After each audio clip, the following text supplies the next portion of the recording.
Welcome to Krishna coaching centre class 12th sociology और chapter चल रहा है हमारा cultural change. So in previous video we have seen कि किस तरीके से टेंपल में लाइन लगी रहती है। लाइन किस चीज़ की लगी रहती है भाई? पूजा पाठ की तो छोड़ो, ऑनलाइन भी लाइन लगी रह रही है। वाह वाह वाह। So rituals have also secular dimensions as distinct from secular goals.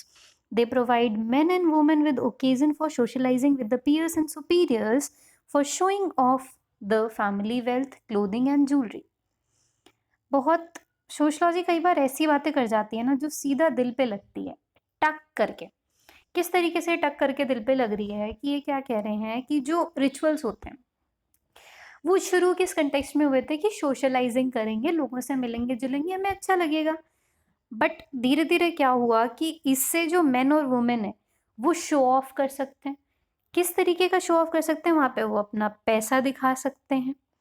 किस तरीके से सोशलाइजेशन होगा और किस तरीके से वेल्थ होगी, वेल्थ अपनी शो कर सकते हैं, क्लोथिंग शो कर सकते हैं, ज्वेलरी शो कर सकते हैं। So during the last few decades in particular जो इकोनॉमिक पॉलिटिकल स्टेटस है ना, रिचुअल्स के जरिए वो बहुत ज़्यादा फेमस होता जा रहा है। जैसे number of cars lined up outside a wedding house and the VIP who attended the wedding provide the index of house hold standing in local community. तो भाई अगर रात की शादी में आलिया भट्ट आ रही है तो मतलब आप बहुत अमीर व्यक्ति हो, और अगर कोई बटालिया आ रहा है तो आप बहुत गरीब व्यक्ति हो। तो इट्स जस्ट कि ये सब चीज़ें जो रिचुअल्स थी ये क्या बन गई हैं? शो ऑफ का जरिया बन गई हैं। पॉजिटिव एस्पेक्ट से चीज़ें शुरू हुई but it's not going in a positive way. So there has also been considerable debate about what is seen by some as secularization of caste.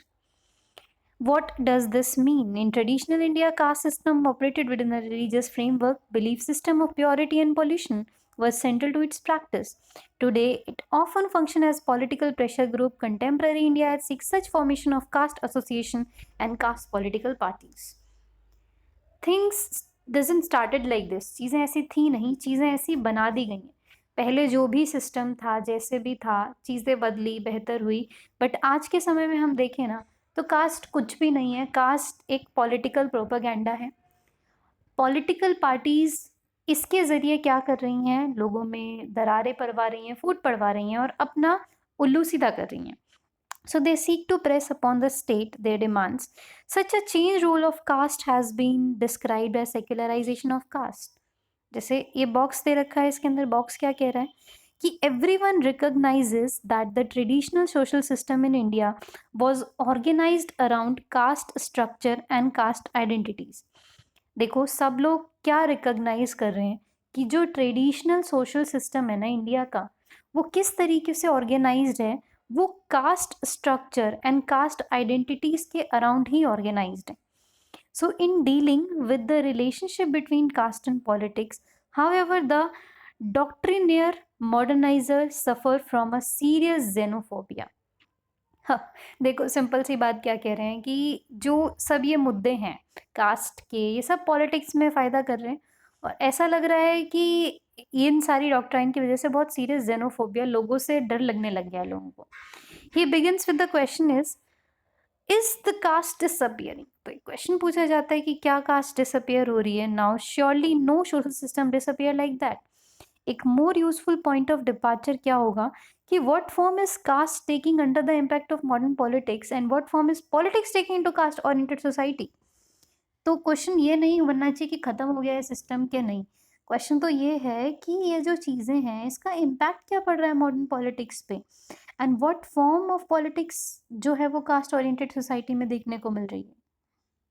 So those in India जो complain करते हैं of casteism in politics are really looking for sort of politics जिसका कोई basis इस तरीके के ना हो।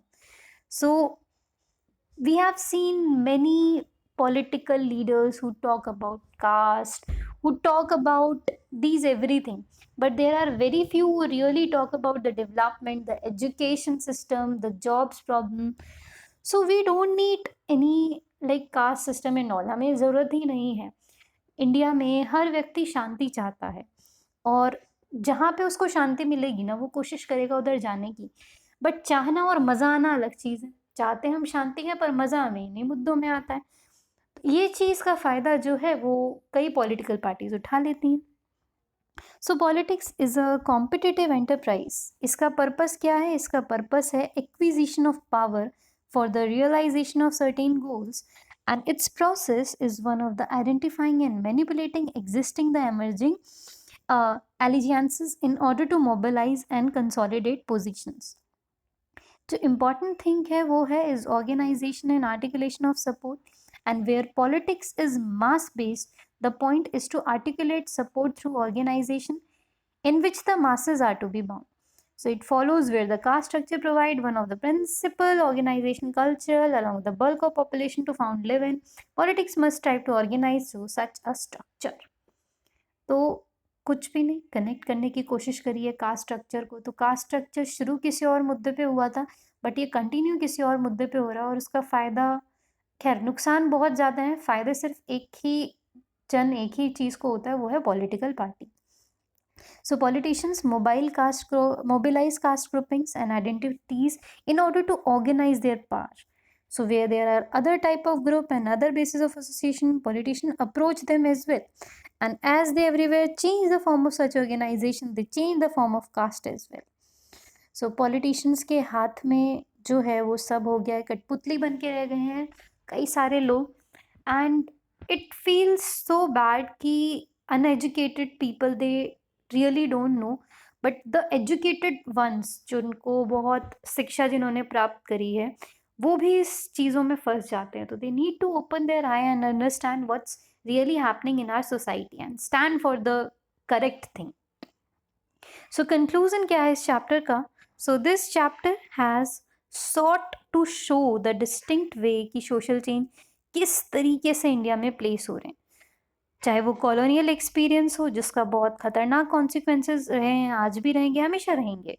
मैनी ऑफ दीज अनइंटेंडेड थे, पैराडॉक्सिकल थे, पर थे। वेस्टर्न आइडियाज जो थी मॉडर्निटी का, इसने शेप किया है इंडियन नेशनलिस्ट की इमेजिनेशन को। It also promoted a fresh look at traditional text by some. It also led to rejection of these by other. So Western cultural forms, they found their place in sphere ranging from कैसे family live रहा करती थी, कैसे उनका code of conduct था, कैसे वो चीज़ें हमें change देखने को मिली.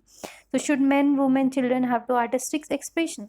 The ideas of equality and democracy जिसने बहुत ह्यूज इम्पैक्ट दिया है इंडिया के, चाहे वो रिफॉर्म मूवमेंट हो या कोई भी नेशनलिस्ट मूवमेंट हो. This led not just to adoption of Western ideas, but also in active questioning and reinterpretation of the tradition.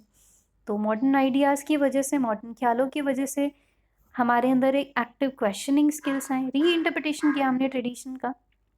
तो जो नेक्स्ट चैप्टर है on the India's experience with democracy, ये again show करेगा about how constitution based on radical ideas of equality and social justice it function in society that is deeply unequal. So ये further show करेगा complex way that both tradition and modernity constantly give, and that is getting redefined.